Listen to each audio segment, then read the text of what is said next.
If I was going to be on a desert island, one of the top 3 books that I would take with me is War and Peace. And if you think about War and Peace, there are 2 kind of core strands running through. One strand is that these inexorable forces of history collide and smash, and it doesn't really matter what individual people do and think, they just get broken and washed along in the flood. And the other part of the story is that at some times, what one person thinks and does can have a huge effect on what happens. Both things are true at the same time. Over the next 5 years, everyone in this room is going to live through 2 things.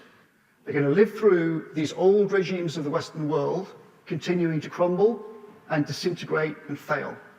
Both the old parties are already dead. It's like one of those Japanese movies where samurai is like, their heads off, but they haven't quite realized yet that they're dead. But they are. The samurai has done his bit, and Tories and Labour are now done. That process is going to continue, and the AI and biological engineering strand is going to continue as well, and these 2 things are going to be very connected. These forces are going to smash into all of our lives, they're going to affect them in all sorts of ways. But also, I would just say, as the last thing, that as per Tolstoy's message in War and Peace, also we can have agency at these moments of crisis. Everyone here can build things, you can prepare for this extremely different world that's coming. One of the most obvious things to do, I think, is not everything can be about Westminster, not everything should be about Westminster. It's one of the problems that it's centralized so much power there. We've got to deal with the dysfunction of Westminster. But we have to return to a civilization in this country where other parts of the country can actually build things and do things. And the most obvious thing, it strikes me, something that everyone in this room could get involved with, is the replacement of the old school system. The AI thing means it's doomed, a bit like the old parties.